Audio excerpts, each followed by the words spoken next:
আসসালামু আলাইকুম everyone. So আজকে আমরা দেখব আইএলটিএস লিসেনিং এমসিকিউ কিভাবে সলভ করতে হয়। এবার কিছু নেই, দেখেন আমরা এটা ওয়ান বাই ওয়ান করছি, আপনারাও আমার সঙ্গে করবেন, ঠিক আছে? সো খুব সতর্কতার সঙ্গে আপনারা দেখার চেষ্টা মানে একবারই শোনার চেষ্টা করবেন, দেখবেন যে আপনি ধরতে পারেন কিনা। সো দেখেন, when are the experimental area are closed, কখন আসলে এরিয়াগুলো ক্লোজড হয়, ঠিক আছে? সেটা দেখেন।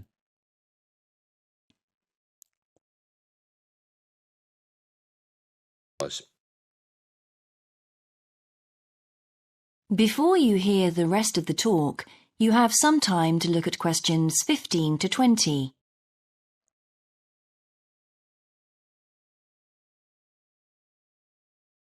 আচ্ছা, তো এই সময়ে যে অনেক সময় দিবে, এই সময়গুলো আমরা এই সময়ের ভিতর সবকিছু পড়ে ফেলবো, ঠিক আছে? তো অডিওটা অলরেডি চলছে কিন্তু, বাট এখানে আপনাকে সময় দিবে। আপনাকে ১ মিনিট সময় দিবে। এই সময়ের ভিতরে আপনি সবগুলো খুব দ্রুত স্কিমিং করবেন, ঠিক আছে? বাসায় এটাই প্র্যাকটিস করবেন যে আপনি কত দ্রুত প্রশ্নটা বুঝতে পারছেন। এই জিনিসটা আপনি ইমপ্রুভ করতে পারলেই দেখবেন যে লিসেনিংয়ে খুব ভালো করা যায়। আচ্ছা, এটা অডিওটা প্লে হয়ে যাচ্ছে। একটু ওয়েট করি আমরা।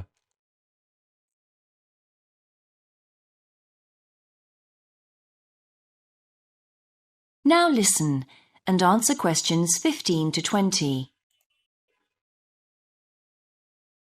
All these areas can be visited by the general public for almost all the year. Although, please take note of the large signs at the entrance to each area, which tell you when certain areas are being used for particular controlled experiments and are therefore temporarily out of bounds to the public. আচ্ছা, তো এইখানে দেখেন, এখানে আমরা একটা কথা শুনেছি যে আসলে ১ম এই যেই কথাটা বলল যে, "all this area can be visited by general public almost all the year." তো জেনারেল পাবলিকদের জন্য এটা কি হয়? আ এটা তারা অলমোস্ট অল দ্য ইয়ার মানে পুরো বছর জুড়ে কিন্তু তাদের জন্য এটা তারা ভিজিট করে, তাই না? সো এই যে অলমোস্ট কথাটা যে তারা মিল রাখলো, এখন এই কথাটা আপনাকে কিন্তু বিভ্রান্ত করবে। সো আমাদের মূল কথা হচ্ছে এক্সপেরিমেন্টাল এরিয়াগুলো আসলে কখন বন্ধ হয় সেটা বের করা। তো তখন আসলে যেটা বলল যে experiments are therefore temporary out of bounds to the public. তো টেম্পোরারি মানে কি? টেম্পোরারিলি মানে হচ্ছে যে এইখানে আপনি বুঝতেই পারছেন, টেম্পোরারি মানে হচ্ছে একটা শর্ট টাইম, তাই না? টেম্পোরারি। সো অবশ্যই এটাকে তারা প্যারাফ্রেজ করে বলেছেন। তাহলে আমরা অ্যান্সার দিব কি? অবশ্যই সি দিব হচ্ছে আমাদের অ্যান্সার। তাহলে আমরা অ্যান্সার হিসেবে নিলাম সি। আচ্ছা, আমি এটা কিভাবে দিব? এটা টিক মার্ক দিয়ে দিই। তাহলে বুঝতে পারবেন যে ১৫ হচ্ছে অ্যান্সার হলো সি। আচ্ছা, আমরা এটা এখানে পাশে লিখে দিলেই ভালো হবে আশা করি। ওকে, এটা আমরা দিব সি। আচ্ছা, এরপরে দেখেন আচ্ছা, যদি আপনি না শুনতে পারেন একটু আগে দেখে শুনবেন, তাহলে না হলে আমি আবার প্লে করতে গেলে বড় হয়ে যাবে। ঠিক আছে? সো এরপরে আমরা যেটা দেখব, হাউ ক্যান ইউ মুভ, মানে আমি কিভাবে আসলে পার্কে হাঁটাচলা করতে পারি বা নড়তে পারি বা মুভ করতে পারি। আচ্ছা, দেখেন খেয়াল করবেন, by tram, walking or bicycle, solar car or bicycle, bicycle or walking or bus, কোনটা দেখেন খেয়াল করবেন। You can see for yourself what a huge area the park covers, and a key question is always, how can we move around? আচ্ছা, এখানে বলেছে how can we move around, তার মানে আপনাকে বুঝতে হবে যে এই কথাগুলো এখন বলবে বা অ্যান্সার দিবে, যেহেতু একটা প্রশ্ন করেছে তাহলে এখন তারা অনেক অ্যান্সার দিবে। সো অ্যান্সারগুলো ধরার চেষ্টা করব। Well, you have a choice of means, all environmentally friendly. Cars are banned in the park. Cars are banned in the park, মানে গাড়িগুলো কি হয়েছে, মানে নিষিদ্ধ করা হয়েছে পার্কে।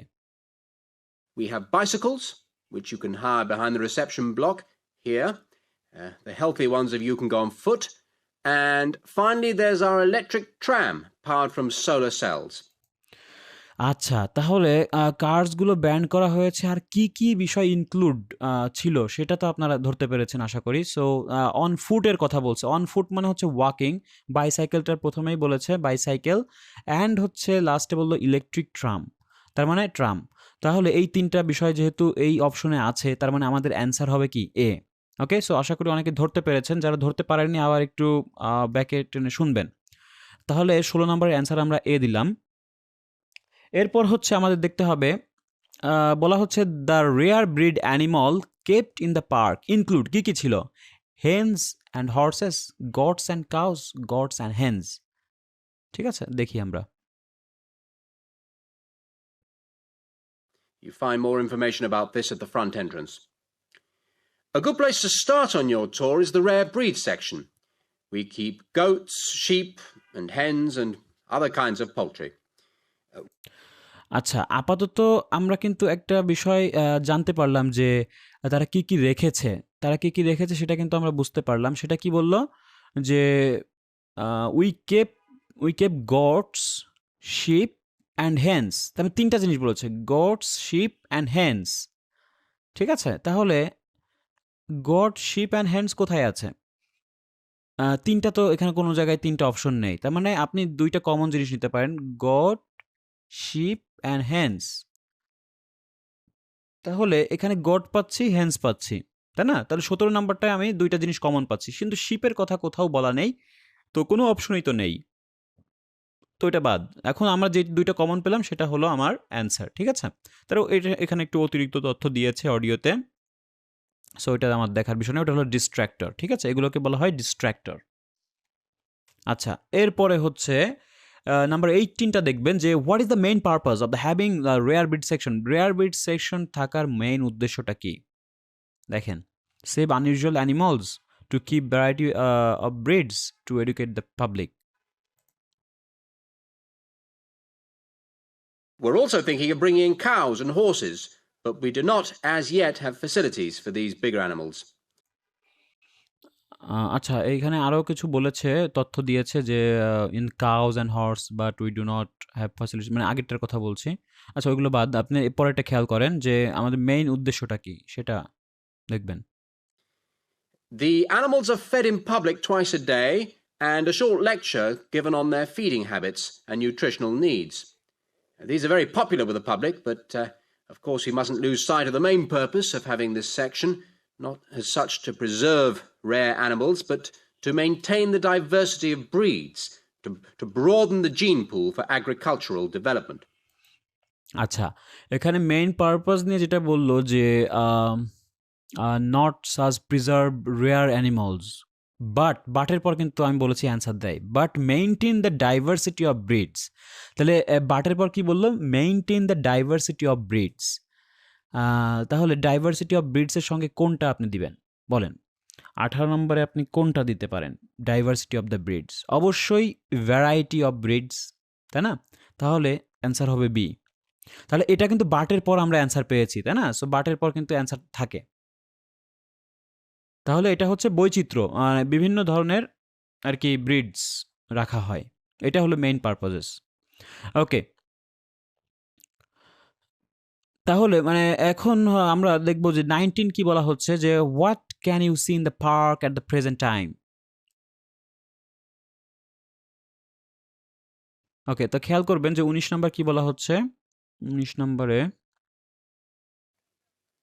Greenvale changes with the seasons, with different events happening at different times of the year.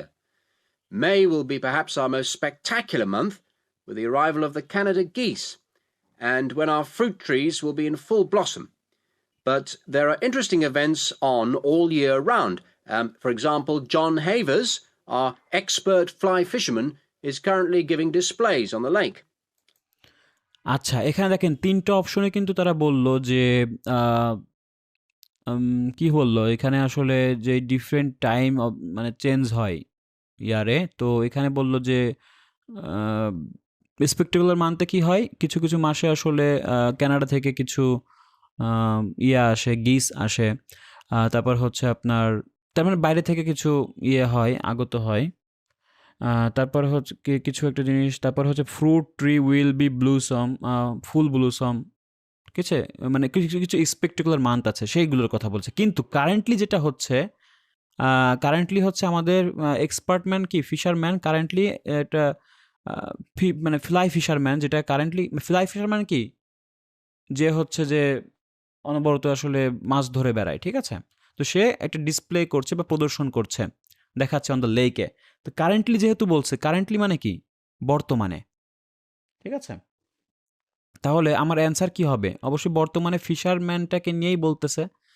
তার মানে হচ্ছে আপনার অ্যান্সার হবে সি, যে ডেমনস্ট্রেশন অফ ফিশিং। আচ্ছা, তো আমরা অ্যান্সার দিব সি। ওকে, এরপরে হচ্ছে আচ্ছা, এটা আমি আবার একটু প্লে করে দিই, আপনারা অনেকেই হয়তো শুনতে পারেননি, খেয়াল করবেন। Each of the sets on all year perhaps our most spectacular month with the arrival of the Canada geese, and when our fruit trees will be in full blossom.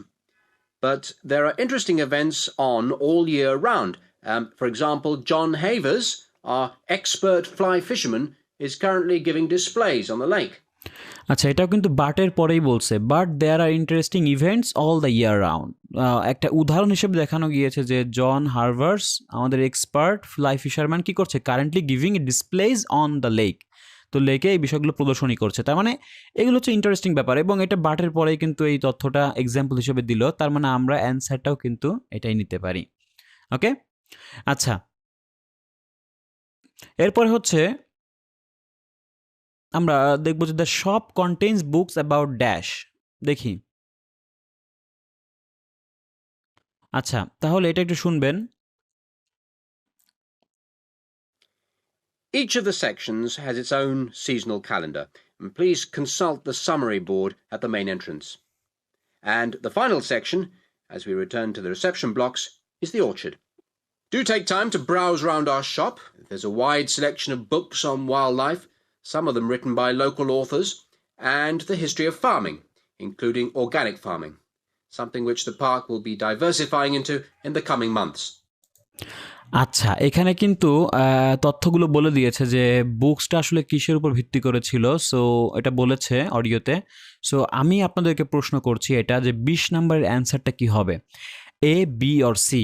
অবশ্যই আমাকে কমেন্টস করে জানাবেন যদি আপনি ধরতে পারেন, ঠিক আছে, যে 20 নম্বরের অ্যান্সারটা কি বললো তারা। তো এ, বি অর সি আপনি আমাকে জানাবেন কমেন্ট সেকশনে, ঠিক আছে? এটা আমি আর বলছি না, এটা আপনারা আমাকে জানাবেন। আমি জাস্ট ট্রাই করতেছি যে আপনারা ধরতে পারছেন কিনা। ওকে, সো 20 নাম্বারটা অবশ্যই কমেন্টস করে এখনই জানান। দেন হচ্ছে আমরা এটা দেখি 21 নাম্বার, 22 অ্যান্ড 23, এটা দেখি যে where in Australia have Asian honey bees found in the past. Okay, তাহলে অস্ট্রেলিয়ার কোথায় কোথায় আসলে এশিয়ান বিগুলো পাওয়া গিয়েছে অতীতে? ওকে, কোন জায়গাতে সেটা আমরা খেয়াল করব।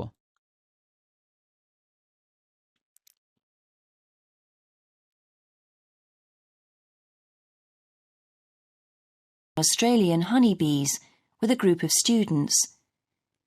First, you have some time to look at questions 21 to 24. আচ্ছা, এগুলো আমরা একটু স্কিপ করি।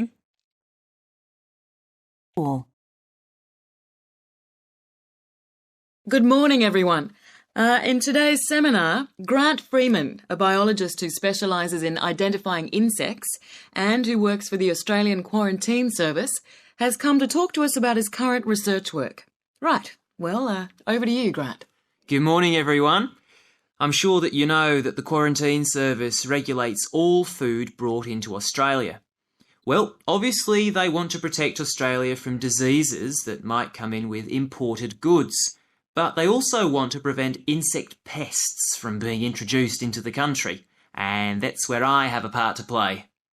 Anyway, my current research involves trying to find a particular type of bee, the Asian honeybee.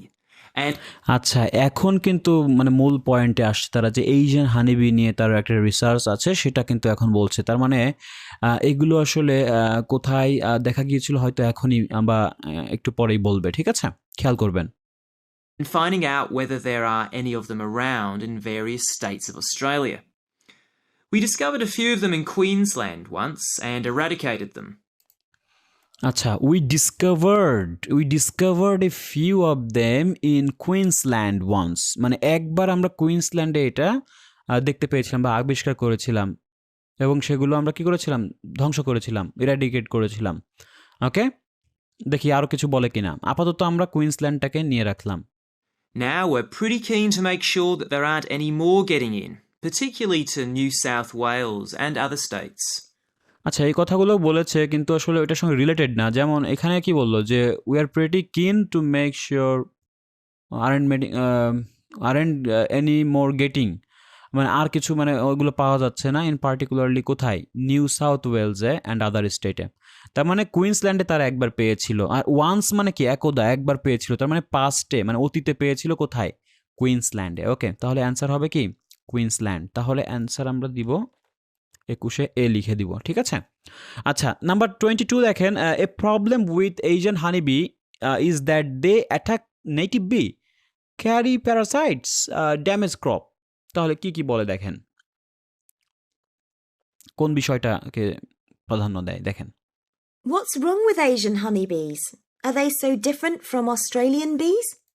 আচ্ছা, what's wrong with Asian honeybee, Asian honeybee নিয়ে সমস্যাটা কি সে প্রশ্ন করছে student.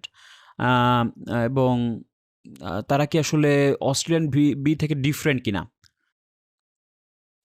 Well, in fact, they look almost the same, but they are infested with mites, microscopic creatures which live on them, and which can seriously damage our own homegrown bees, or could even wipe them out. আচ্ছা, তাহলে এটা যেটা কথাটা বললো সেটা কোনটা, এখানে অবশ্যই একটা তথ্য দিয়েছে, আপনারা হয়তো খেয়াল করেছেন যে they are infested with mites, microscopic creature, মানে খুবই ছোট ছোট যেসব প্রাণী আছে, লিভ অন দেম মানে বাস করে তাদের সাথে। তার মানে তারা কি করে, তারা পরজীবী, পরজীবী মানে ক্যারি প্যারাসাইটসের কথা বলতেছে, মানে তারা পরজীবী বহন করে, ঠিক আছে। তার মানে 22 নম্বরের অ্যান্সার হবে বি। ওকে, আপনারা হয়তো ধরতে পেরেছেন, না ধরতে পারলে একটু ব্যাকে টেনে আবার শুনবেন, ঠিক আছে। দেন হচ্ছে আমাদের পরেরটা কি আছে, পরেরটা বলা হচ্ছে what point is made about Australian bee. আচ্ছা, অস্ট্রেলিয়ান বি নিয়ে আসলে কোন পয়েন্টটা আসলে তুলে ধরা হয়েছে খেয়াল করবেন। Well, what would happen if Australian bees died out? Well, the honey from Australian bees is of excellent quality, much better than the stuff the Asian bees produce. In fact, Australia exports native queen bees to a large number of countries because of this. আচ্ছা, তো আমাদের প্রশ্নটা কি ছিল দেখেন, যে what point is made about Australian bee. এখন কিন্তু তারা বলে দিয়েছে অলরেডি যে অস্ট্রেলিয়া এক্সপোর্টস করে native queen bees to a large number of country because of this. এর কারণে কি করে, অস্ট্রেলিয়ারা কি করে, এক্সপোর্ট করে। তাহলে আমাকে 23 নাম্বার যেই কথাটার অপশনগুলো আছে সেটার সঙ্গে কিন্তু দেখেন দে আর সোল্ড কথাটা বলেছে, আর এক্সপোর্ট মানে কি, এক্সপোর্ট মানে হচ্ছে রপ্তানি করা। তার মানে রপ্তানি কোথায় করে, অবশ্যই বাইরের দেশে করে, তার মানে অ্যাব্রড। তাহলে they are sold to customer abroad, এই কথাটা আমরা দিতে পারি। সো 23-এর অ্যান্সার হবে সি। ওকে, আচ্ছা আচ্ছা, তো লাস্টেরটা আপনারা বলবেন, আমি লাস্টেরটা একটু প্লে করে দিব, আপনারা শুনে আমাকে কমেন্ট করে জানাবেন যে 24 নম্বরের অ্যান্সারটা কি হবে। ওকে, আশা করি ধরতে পারবেন। যে grand Freeman সেইজ that Asian honeybee goat into Australia, তারা কি করতে পারে, এ বি সি, যে তারা ইকোনমি এফেক্ট করবে, নাকি আসলে অ্যালার্জিগুলো ইউজ, অ্যালার্জির কারণে তারা মানে স্টাডিতে ব্যবহার করবে, অ্যালার্জি স্টাডিতে, নাকি আসলে certain area agriculture would be benefit. দেখেন কোনটা বলে, খেয়াল করবেন। When the European honeybee was first discovered out in the bush, we found they made really unpleasant honey, and they were also too big to pollinate many of our native flowers here in Australia. That must have had a devastating effect on the natural flora. Did you lose any species? No, we managed to get them under control before that happened. But if Asian bees got in, there could be other consequences. We could lose a lot of money because you might not be aware, but it's estimated that native bees' pollination of flower and vegetable crops is worth $1.2 billion a year. Okay, so এটার অ্যান্সারটা অবশ্যই আমাকে comments করে জানাবেন যে 24-এর অ্যান্সারটা কী হবে আর আমাদের 20 নম্বরের অ্যান্সারটা কী হবে। ওকে, সো আশা করি এমসিকিউ বিষয়টা আসলে ধরতে পেরেছেন, কিছুটা হলেও আমি আপনাদেরকে শেখাতে পেরেছি। সো যদি ভিডিওটি ভালো লাগে অবশ্যই লাইকস দিবেন এবং বন্ধুদের সঙ্গে এটা শেয়ার করবেন, এবং আমার প্লে লিস্টগুলো ফলো করবেন, ঠিক আছে। আমার প্লে লিস্ট হচ্ছে অনেকগুলো, সবগুলো ভিডিও দেওয়া আছে প্লে লিস্ট আকারে। সো যারা একদম নতুন, ভালো একটা প্রিপারেশন নিতে চাচ্ছেন, আমার প্লে লিস্টের সম্পূর্ণ সবগুলো ভিডিও দেখবেন, ঠিক আছে। ওকে, সো প্লে লিস্ট সেকশনে যান, লিসেনিংয়ের সবগুলো দেখেন এবং হচ্ছে রিডিং দেখেন, আর কখনোই ডাউনলোড করবেন না। ডাউনলোড করলে আপনারা অনেক বিষয়টা ক্লিয়ার পাবেন না, ঠিক আছে? একটু মনে করেন যে এমবি খরচ করে দেখতে হবে বা ওয়াইফাইতে দেখবেন, ঠিক আছে? ডাউনলোড করলে আপনারা ফাটা দেখবেন সবকিছু, ঠিক আছে? তখন ভালো লাগবে না। Okay, so thank you so much for watching the full video. তো নেক্সট ক্লাসে আমরা কি নিয়ে আলোচনা করতে পারি সেটা নিয়ে একটু বলবেন, তাহলে আমি ওই বিষয় নিয়ে একটু তৈরি করব ভিডিওগুলো। ওকে, থ্যাংক ইউ সো মাচ।